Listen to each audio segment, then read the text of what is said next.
Assalamualaikum warahmatullahi wabarakatuh. Waalaikumsalam warahmatullahi wabarakatuh. Nah, untuk di sesi presentasi pada pagi hari ini ya, ini masih berlanjut di buku bagaimana mencari kawan dan mempengaruhi orang lain. Nah, untuk bab selanjutnya hari ini itu saya tentang setetes madu. Jadi setetes madu ini menceritakan tentang bagaimana respon kita pertama saat kita berada dalam situasi masalah, gitu ya. Jadi ini untuk kata pengantarnya itu, seandainya kita itu dalam situasi masalah, bagaimana sih cara kita menanggapinya. Jadi ini ada dari Woodrow Wilson ya, itu kalau Anda datang pada saya dengan tangan terkepal ya, maka saya akan melakukannya 2 kali lipat dari apa yang Anda lakukan gitu. Jadi ini seandainya kita dalam situasi masalah gitu, kita dalam satu kantor, contohnya dalam satu kantor kita ada masalah ya. Jadi bagaimana cara menanggapi saya gitu. Seandainya Mbak Devi marah kepada saya, Mbak Nur, seharusnya pekerjaanmu itu nggak seperti ini. Nah, saya punya 2 opsi ya. Saya punya 2 opsi yang bisa saya kasih feedback ke Mbak Devi. Yang satu opsi semakin marah. Contohnya tadi Mbak Devi, Mbak Nur, sebenarnya itu pekerjaanmu nggak seperti ini, kamu itu harus melakukan ini. Nah, opsi yang pertama saya, kalau sebagai individu yang biasanya manusia normal ya, itu pasti kita feedbacknya tambah marah kan ya. Jadi, lah terus gimana? Ini tuh sudah benar gitu, karena manusia itu sifatnya itu ingin selalu benar dan tidak mau salah gitu. Nah, opsi yang kedua itu dengan cara kita ramah. Contohnya, oh gitu ya Mbak Devi, terus yang salah kira-kira gimana? Seperti itu.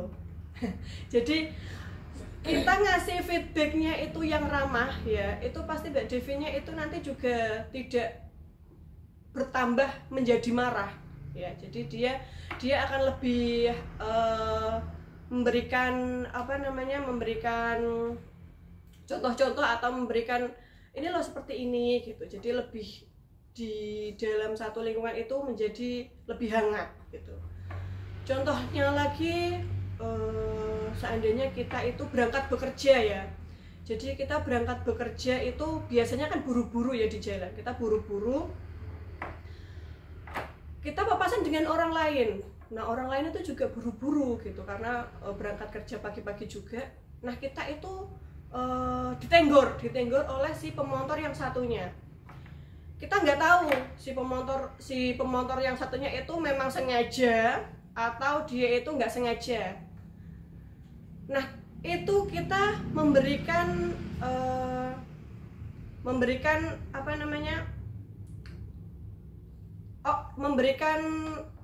kita harus ramah gitu ya. Kita harus ramah kepada si penabrak tadi gitu. Jadi kita berpikir di dalam diri kita, oh mungkin dia buru-buru, oh dia nggak sengaja gitu ya. Jadi kita kita memberikan itu yang pertama dulu. Gimana Mbak tadi? Apakah ada yang lecet gitu? Padahal kita yang ditabrak gitu ya. Jadi si yang nabrak itu kita sama-sama mencari solusi atas apa yang terjadi saat itu gitu. Jadi si penabrak juga, kalau kita seandainya marah-marah, piye ta Mbak? Meripat niku rakyat apa ya? Mengaku ya wis mlaku ini dia. Si pemotor tadi itu juga pasti akan marah. Karena apa? Karena kita memberikan ucapan pertama kita itu dengan nada tinggi, dengan marah-marah gitu ya. Itu yang dijelaskan dalam buku ini ya, beberapa contohnya tadi. Jadi jika kita itu menyelesaikan masalah dengan kepala dingin ya, jadi kita menyelesaikan dengan si pemotor tadi yang sama-sama berangkat bekerja, dia menabrak kita. Dengan kepala dingin, dengan duduk bareng-bareng, kita nyari solusi. Sebenarnya itu kita itu banyak persamaan gitu. Jadi kita mencari persamaannya, oh iya kita sama-sama bekerja, kita sama-sama ingin ke tempat tujuan kita dengan tepat waktu dan dengan aman, sebenarnya seperti itu.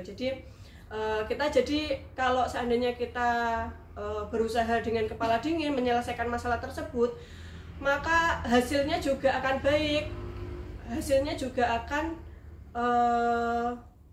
sesuai dengan apa yang kita inginkan gitu. Kita berangkat, kita sampai di tempat tujuan dengan selamat dan dengan waktu yang tepat, seperti itu. Jadi jangan sampai kita itu memberikan pandangan pertama dengan apa ya, dengan marah-marah gitu ya. Jadi kita harus memulai sesuatunya dengan cara yang ramah gitu. Itu untuk di buku ini ya. Jadi setetes madu itu bisa lebih menangkap banyak lalat ya daripada 1 galon empedu gitu. Jadi kita memberikan kita memulai sesuatunya dengan ramah, maka kita akan mendapatkan banyak manfaat di sekeliling kita gitu. Jadi contohnya kita tadi kayak Mbak Devi gitu, kita di sini punya banyak problem ya. Jadi seandainya kita itu duduk bareng-bareng dan dengan kepala dingin, pasti kita akan menemukan persamaan kita, banyak persamaan kita. Oh iya, saya sama Mbak Devi di sini juga bekerja, kita memiliki sama-sama ingin membuat perusahaan ini lebih maju, membuat perusahaan ini juga lebih baik lagi gitu. Jadi kita pasti lebih mendapatkan solusi dari masalah tersebut seandainya kita memulainya dengan cara yang ramah gitu. Nah, itu sekian untuk presentasi pada pagi hari ini ya, tentang bagaimana cara mencari kawan dan mempengaruhi orang lain. Sekian dari saya. Assalamualaikum warahmatullahi wabarakatuh. Waalaikumsalam warahmatullahi wabarakatuh.